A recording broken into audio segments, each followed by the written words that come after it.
Привет, дорогие друзья! Из каждого дня противостояния на Донбассе, да и в Курской области, становится все более очевидно, что Россия скоро развалится, похоронит под своими развалинами пятерочку, российский режим, и победа близка как никогда. Вот только что, буквально перед тем, как записывать это видео, я посмотрел, обратил внимание на новый опрос КМИС.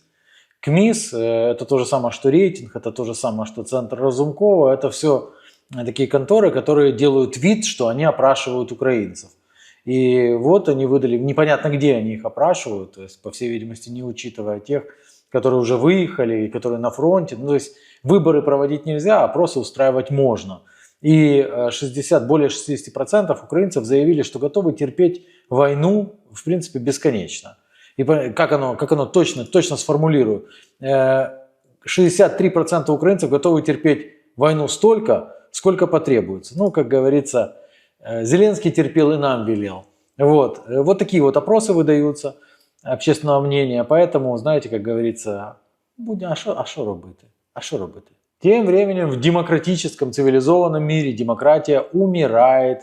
В Грузии оппозиция даже с экзит-полами не смогла отрицать, что более 40% пришедших на участки отдали голос за правящую грузинскую мечту. Никаких аномалий выявлено не было. И мне, там, знаете, иногда забрасывают, там, типа, а чего ты не принимаешь результаты там, референдума и выборов в Молдове, ставишь под сомнение, но не ставишь под сомнение результаты выборов в Грузии. Ну, возможно, потому что в Грузии оно происходит так, как оно, в принципе, и должно происходить, если ты оцениваешь то, как происходили выборы ранее и так далее. А вот в Молдове, когда дважды повторяется одно и то же, с вечера все типа разрыв, утром разрыв уничтожен, и все буквально догнали. Но об этом сейчас мы еще поговорим. Короче, в Грузии оппозиция вместе с президентом заявляли о нарушениях, но, как выяснилось, доказательств этого нет, просто фальсификации highly likely. Зато в грузинской мечте, помимо того, что сами попросили положить на стол конкретные факты злоупотреблений, заявили о преступной деятельности со стороны уже оппозиции, которая делала со своей стороны все возможное, чтобы избиратель просто не смог проголосовать за правящую грузинскую мечту. Весь мир с нами, как говорится, ну то есть я имею в виду, конечно же, с грузинской оппозицией. Вмешательство в выборы происходит повсеместно, на всех уровнях, и вмешательство в выборы происходит абсолютно беспардонное. Но это хорошее вмешательство, демократическое вмешательство в выборы. Если вы думаете, что там концерт уже окончен, так и нет. Не окончен, потому что готовят теперь новые протесты, при этом пока непонятно, собираются ли приводить в действие план срыва работы парламента. Он оказывается неправомочен, если депутаты, не входящие в монокоалицию, откажутся от своих мандатов.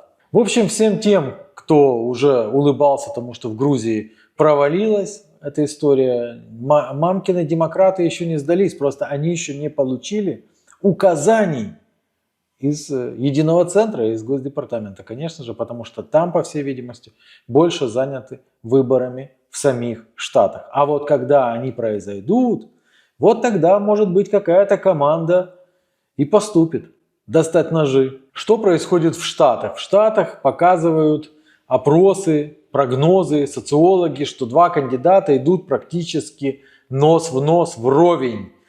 Правда, в связи с тем, что поляризация достигла крайности, ну то есть поляризация, ну это нормально, а есть то, что воспринимается как последний шанс.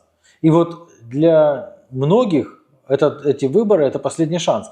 И за этими выборами начинаются уголовные дела, очень грязные истории, P.Diddy и прочие. Короче, для многих это реально последний шанс избежать ответственности уголовной за распределение средств, там, интересное и тому подобное. И поэтому вполне возможно, может быть, что мы увидим нечто, выходящее за рамки противостояния политического.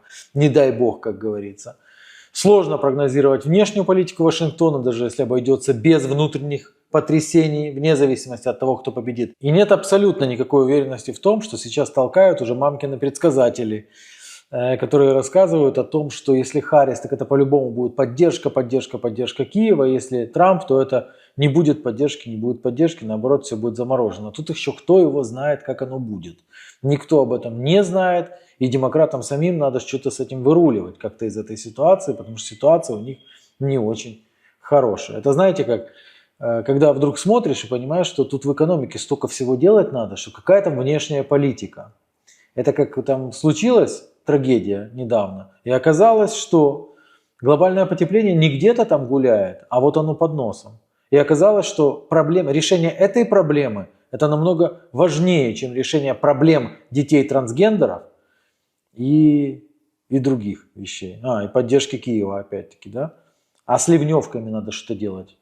Вариантов для развития ситуации больше, чем два. В испанской Эль Паис, к примеру, тоже допускают, что Трамп прекратит помощь для Украины, из-за чего Киев вынужден будет сдаться. Но на самом деле мне интересно, оценивает ли кто-либо, как будет прощупывать красные линии противоборствующая сторона. То есть, прощупает ли красные линии Китай, нового президента имею в виду, то есть, используя неопытность той же Харрис, и то, что она абсолютно, человек вроде как решение принимать не способный. И учитывая вспыльчивость Трампа, может быть, Китай тоже прощупает, напав, к примеру, на Тайвань или сделав вид, что нападает на Тайвань. Будет ли прощупывать эти красные линии Российская Федерация? Будет ли прощупывать эти красные линии Иран, который мы знаем, да, что заявлял Трамп по поводу защиты Израиля. Но мы абсолютно уверены, что в период между избранием и инаугурацией будет какая-то супермассовая атака какими-то летательными штуками на Израиль. В общем, на все это еще поглядим. Вот где демократия на самом деле выиграла, так это в Молдове, я повторяю. В Молдове восторжествовала настоящая демократия. Стояногло победил внутри страны, а на международном округе, несмотря на хакерские атаки, за ночь нарисовали ровно столько для Санду, сколько нужно. Президент диаспоры, как ее уже назвали, в оппозиционной соцпартии, так что в полку нелегитимных прибыло. Мы знаем, что такое админ-ресурс, и мы ведь лично видели, как желающие проголосовать за оппонента Санду не могли выехать, к примеру, из Приднестровья из-за какого-то неадекватного мужика с подозрительной коробкой в руках, по вине которого перекрыли весь мост. Для, в общем, всех европейских дядей и тетей в основном это очень большой праздник. Они теперь поздравляют Майю с убедительной победой, дабы придать ей нечто похожее на легитимность. И тут у меня есть предложение. А почему бы по кальке, к примеру, вот как делают с Урсулой фон дер Ляйен, вообще не избирать в третьих странах никаких президентов, а чтобы их назначала сразу Еврокомиссия? Ну, согласитесь, во-первых, лишний человек там точно не появится, все будут рукопожатые, все будут свои и так далее. Но тут просто, что мне кажется, это закладывается фундамент под проблемы будущего, потому что, мухлюя с голосами в третьих странах, они докатятся до того, что начнут не соблюдать законодательство в своих собственных странах. Там, где пока что выборы – это нечто святое, и где такого, как в Украине там, да, или в той же Молдове еще пока не происходит. Учитывая, что население и так местами балансирует на грани, иногда кажется, нужен лишь повод, чтобы вся эта энергия недовольства выплеснулась на улицы, а потом затопила правительственные кварталы. Во всяком случае, для молдаван есть две хорошие новости, как минимум две. Оказывается, во-первых, что Данилов, алкоголик Данилов, а также собаковод, как мы его знаем, который притворялся долгое время послом Украины в Молдове, послом Украины в Молдове никогда не являлся. Мы этого не знали, от нас это скрыли, но с марта там нет посла никакого.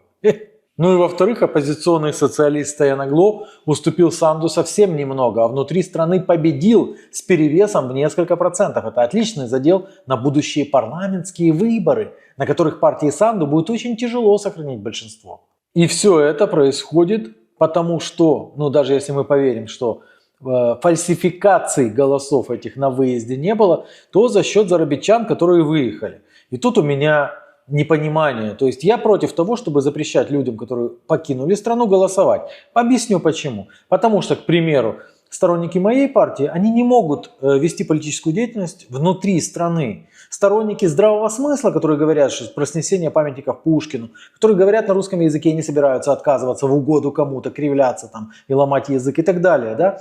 Вот множество людей, не то что много, миллионы людей, я думаю, не могут говорить свободно и жить свободно в Украине. И поэтому, конечно же, единственная их возможность попытаться что-то изменить, это проголосовать на тех же парламентских выборах и завести хотя бы одну политсилу в Верховную Раду, которая будет хотя бы за них бодаться, как в свое время бодалась в горсоветах. Это значит, что людей не устраивает действующая власть. А когда же люди сваливают из страны и при этом голосуют за действующую власть, это вопрос, а почему вы не возвращаетесь? Это же не первый срок Санду.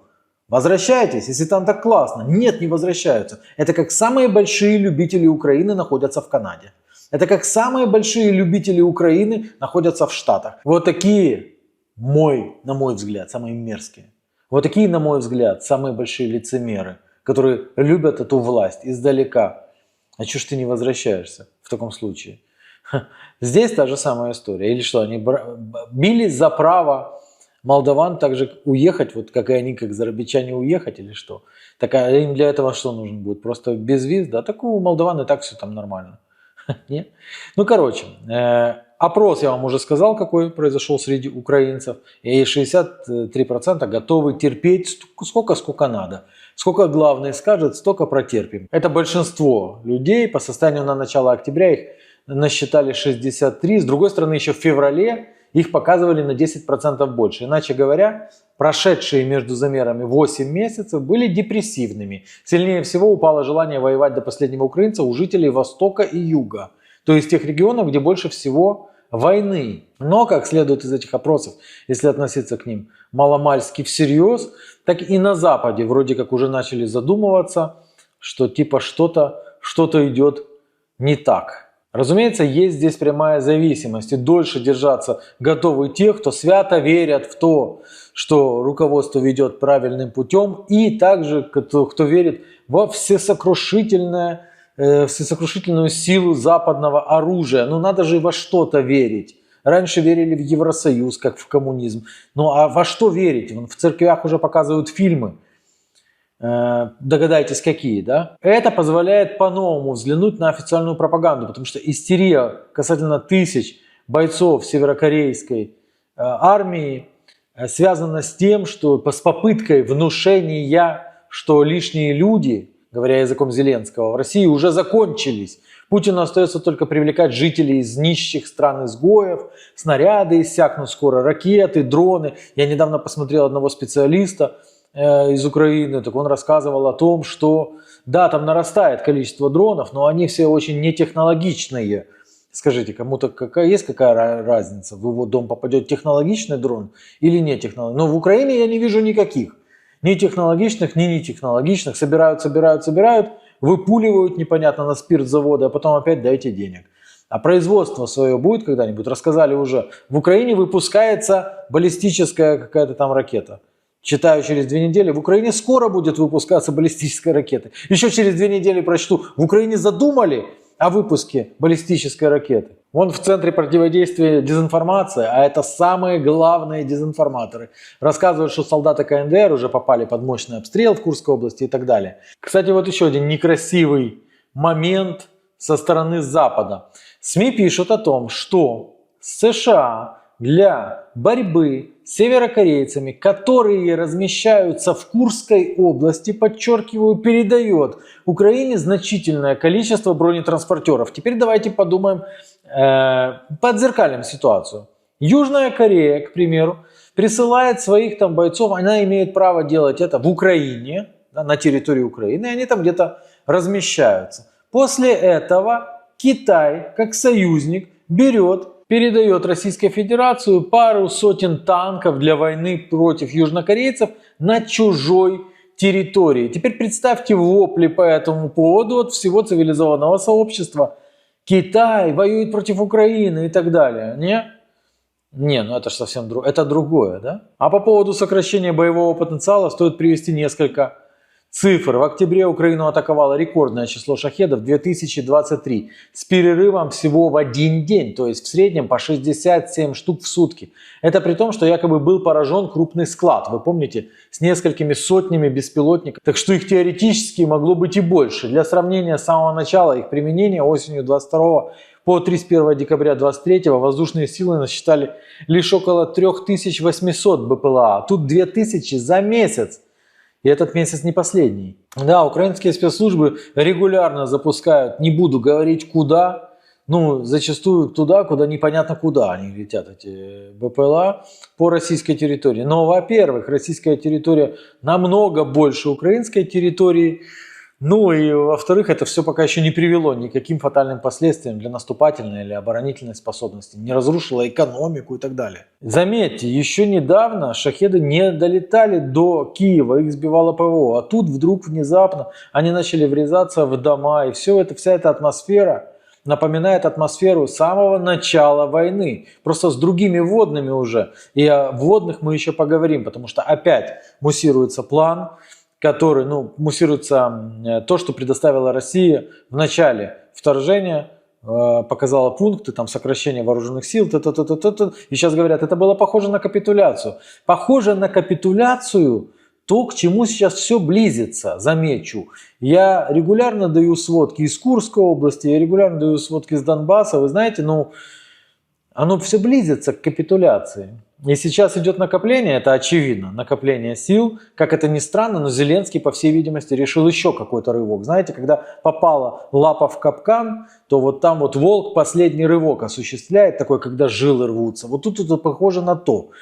Какое-то еще будет наступление, потому что я перечислил, да, в Телеграме технику, которую получил Киев, и техника не идет сейчас в задействованные подразделения, то есть где-то копится для какого-то очередного супернаступления. Я предсказывал, где может быть это наступление. Но сейчас в Санду, если дотрутся, то это будет просто главный суицидальный шаг.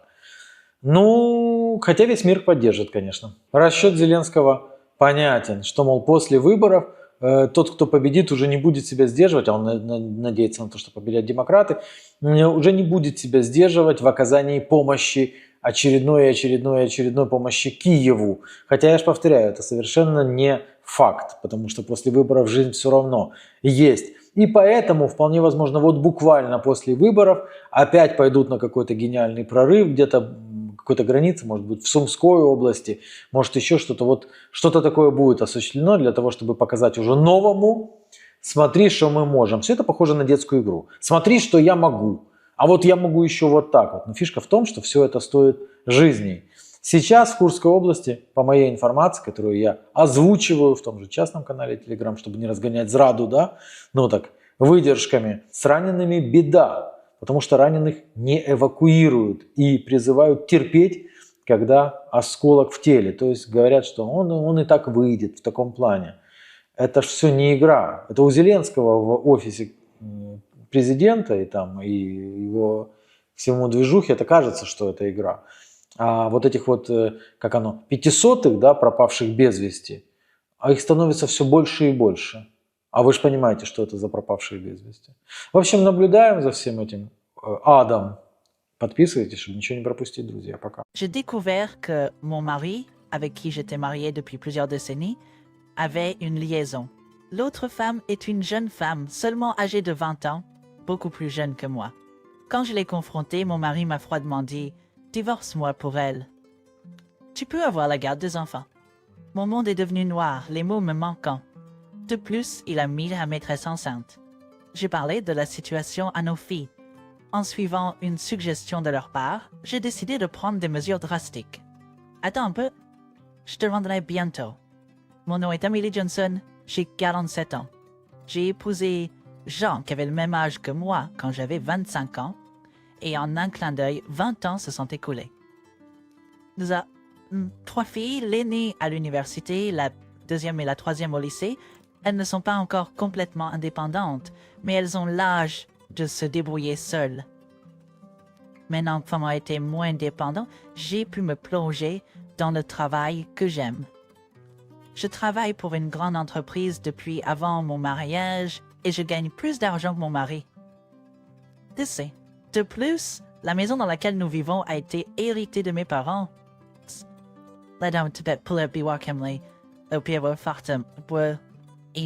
Avec les enfants qui grandissent, nous avions plus de temps en tant que couple.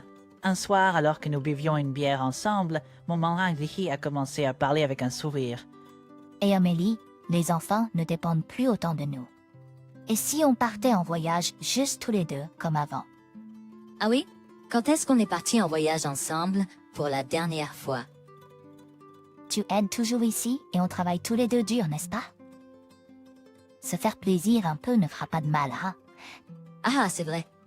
Les filles sont assez grandes pour s'occuper des choses toutes seules. Devrions-nous leur laisser les tâches ménagères? Oui, c'est une excellente idée. Je vais devoir prendre des congés. Où aimerais-tu aller? Ça pourrait être agréable de détendre dans un complexe thermal. Un complexe thermal, ça a l'air super. Il a commencé à planifier le voyage avec une expression ravie sur son visage. Je ne pouvais m'empêcher de sourire à son enthousiasme juvénile. Chaque fois que j'avais un moment libre pendant le travail ou mon trajet, je me retrouvais à consulter des sites de voyage. La destination de notre voyage était progressivement réduite et j'avais déjà informé nos filles de nos plans. J'étais heureuse qu'il ait suggéré le voyage lui-même. Un mois plus tard, après nos discussions sur les vacances, j'attendis de Rishi pour fnaunder notre procurlendum voilà. Habituellement, il est à la maison quand je rentre du travail, mais ce jour-là était différent. Quand je suis rentrée, il était introuvable et nos filles n'avaient aucune piste. Ses retards étaient toujours précédés d'un appel, donc son absence m'a rendue inquiète. S'il n'avait pas appelé le lendemain, j'ai décidé de l'appeler. Alors que je réfléchissais à mes options, il est finalement rentré à la maison juste après 23 heures. Bienvenue à la maison. J'étais inquiète car tu étais en retard. Je me suis précipitée vers lui, mais son visage était sombre. Qu'est-ce qui s'est passé? Quelque chose de mal au travail? Amélie, il faut qu'on parle. Qu'est-ce qui se passe? T'as l'air si sérieux. J'ai eu une liaison. Quoi? J'ai dit que j'ai trompé avec une autre femme. J'étais trop choquée, puisse parler correctement. Tromperie. Mon mari? Dans ma confusion, j'ai réussi à balbutier une réponse. Quoi te dire? Une liaison? Tu ne ferais pas ça?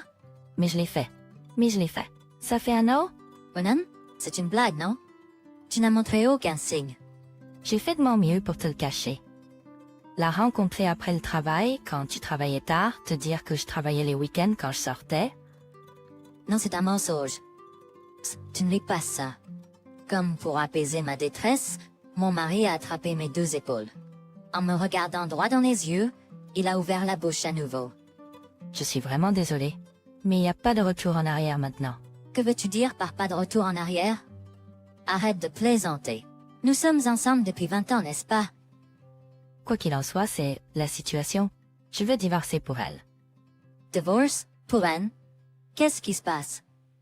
Nous parlions juste de partir en voyage ensemble, n'est-ce pas? Je suis vraiment désolée. J'arrive pas à comprendre ce qu'il dit. Mon mari a-t-il été remplacé par Kendall? Les larmes aux yeux, je l'ai confronté. Il a commencé à m'expliquer son situé. Selon son histoire, la femme avec qui il trompait était une jeune employée de la même entreprise. De plus, elle est une employée temporaire, à peine âgée de 20 ans. Elle a commencé à travailler dans son entreprise il y a environ 1 an, et d'une manière ou d'une autre, il est devenu son mentor. Après le travail, il a commencé à lui donner des cours, et ils ont commencé à prendre des pauses café ensemble.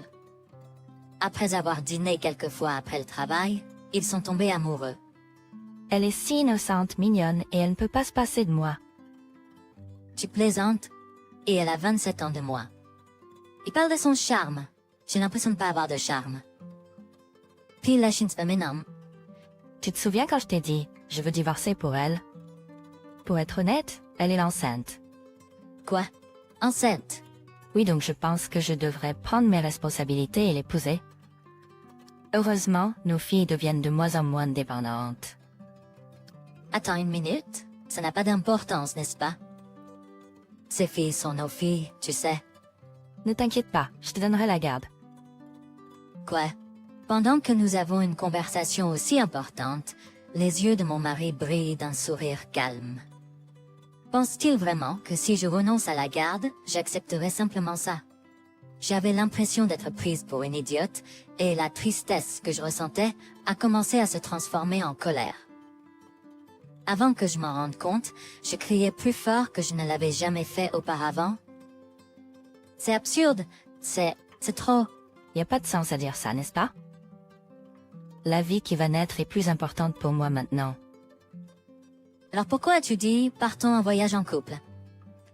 J'attendais vraiment ce voyage. Je ne pensais pas qu'elle était enceinte à ce moment-là. Donc si elle n'était pas tombée enceinte, tu aurais continué à me tromper en secret? Eh bien, quoi qu'il en soit, je l'amène demain. Parlons-en à nouveau demain. Avec un rapide changement de sujet, il sortit les papiers de divorce déjà remplis et se précipita vers la salle de bain. Qu'est-ce qui se passe? Il avoue une liaison sans prévenir, puis dit que la femme est enceinte. Comment il se moquait de moi? Ayant préparé le dîner pour lui et attendu, je me sens si idiote. J'étais tourmentée par mes émotions chaotiques. Cependant, peu importe à quel point ma colère montait, la situation ne changerait pas. J'ai décidé de confronter directement l'affaire de mon mari. Le lendemain, comme il l'avait dit, il a amené sa maîtresse. J'ai dit à nos filles de rester dans leur chambre et j'ai fait asseoir mon mari et sa maîtresse sur le canapé. La femme qui s'est présentée comme Sophie s'est inclinée devant moi dès qu'elle s'est assise. Je suis vraiment désolée pour tout ça. Ton excuse ne m'aide pas. Mon mec et moi avaient les 3 filles. Je comprends ça. Mais pour le bien de notre enfant, dans mon ventre, pourriez-vous s'il vous plaît divorcer de John? Quoi? Pourquoi devrais-je détruire ma famille pour le bien de votre enfant?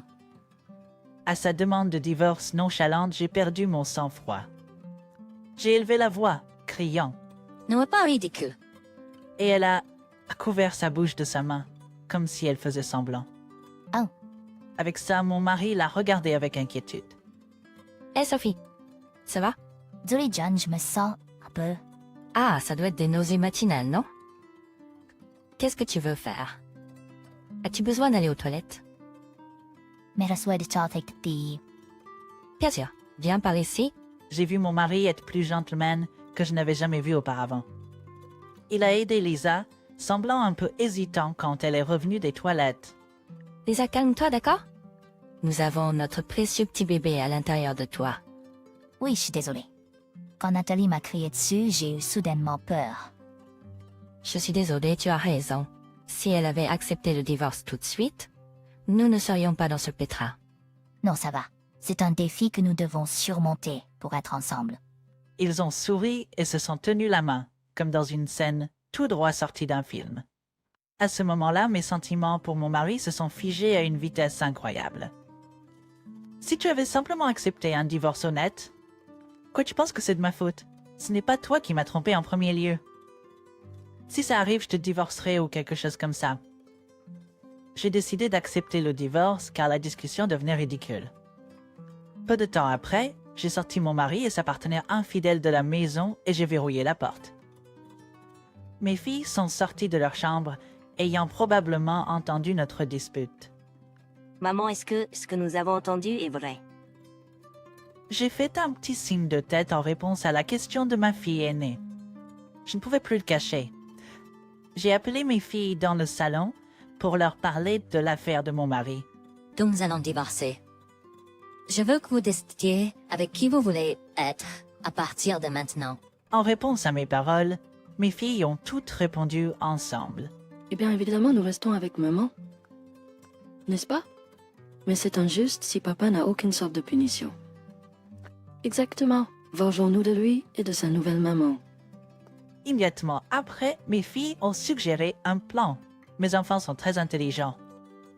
J'ai été surprise par ce qu'ils ont suggéré, mais je les ai suivis et j'ai décidé de mettre en scène une pièce de théâtre. Quelques jours plus tard, j'ai appelé mon mari et lui ai dit que j'avais besoin de lui parler de la pension alimentaire.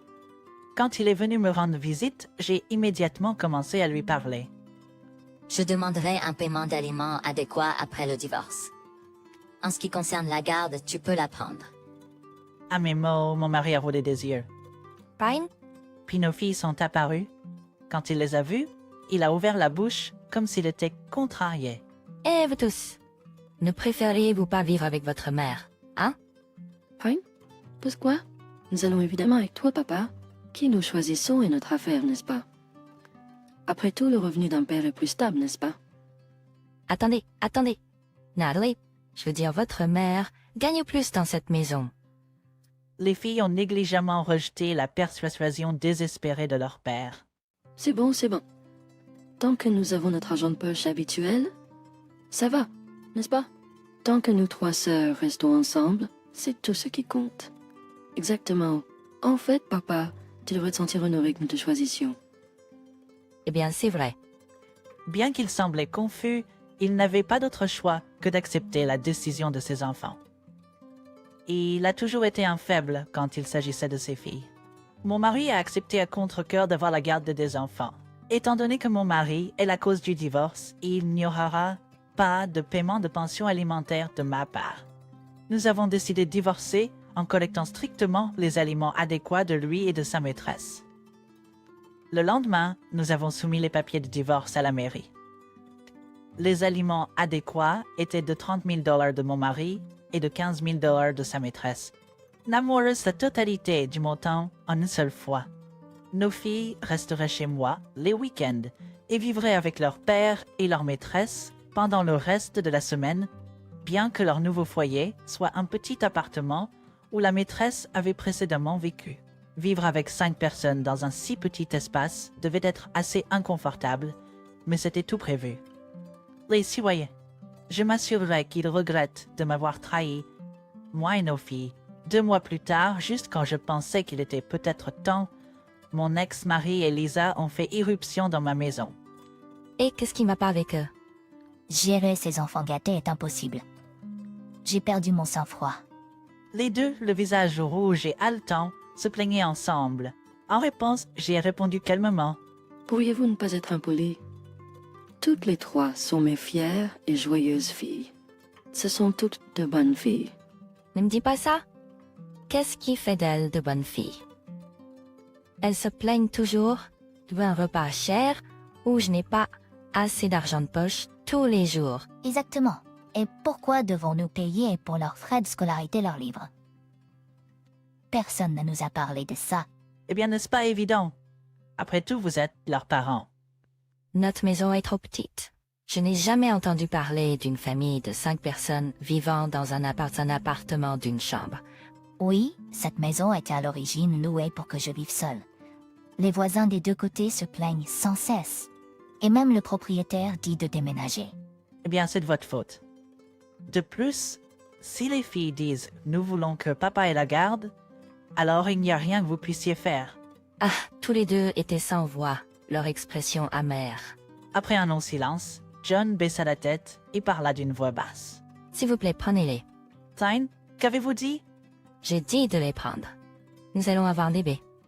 Si nous continuons à céder aux demandes des filles, nous ne pourrons pas élever notre enfant correctement. Les élever fait également partie de l'éducation, vous savez. Arrêtez de vous plaindre. Toi, quand es-tu devenue une personne sans cœur? Tu ne comprends pas les sentiments des autres. Tu es le pire. Il était furieux, son visage devenant rouge alors qu'il criait. J'ai soupiré et parlé d'un ton incitant. Ça comprends-tu pas des autres, hein? Dire. Parle-tu de ton... Quoi? Qui a trompé, fait un bébé avec une maîtresse et a dit s'il te plaît, divorce-moi pour elle? Qui a été le premier à me trahir et à faire la pire chose? Tu te souviens? C'est une passé. Ne ramène pas ça sur le tapis. Il semble qu'ils ne comprennent toujours pas à quel point il est égoïste. Maintenant, il me blâme ainsi que sa maîtresse. Je n'ai pas retenu mes mots et j'ai dit c'en est assez.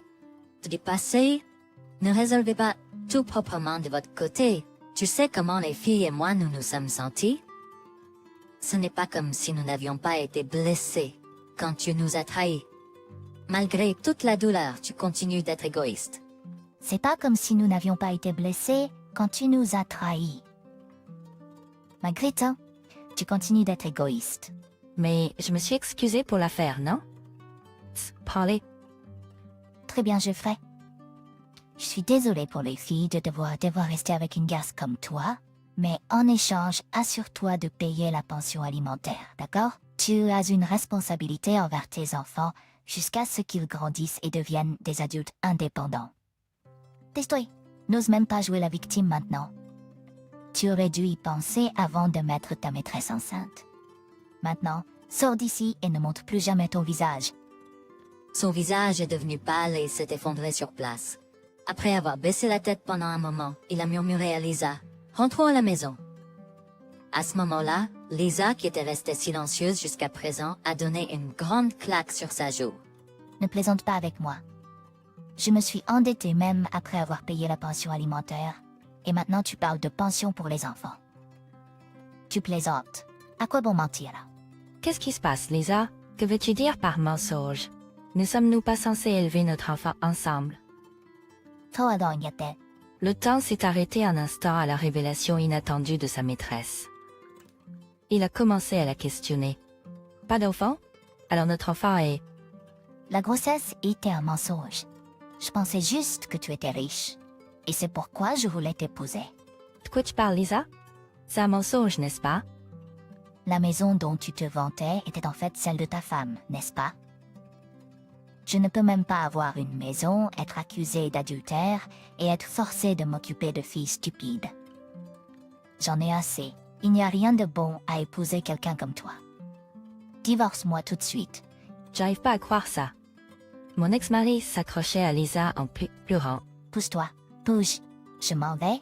Elle l'a repoussé et a quitté la maison. Mon ex-mari, qui a été jeté par sa maîtresse, s'est immédiatement mis à genoux et m'a supplié.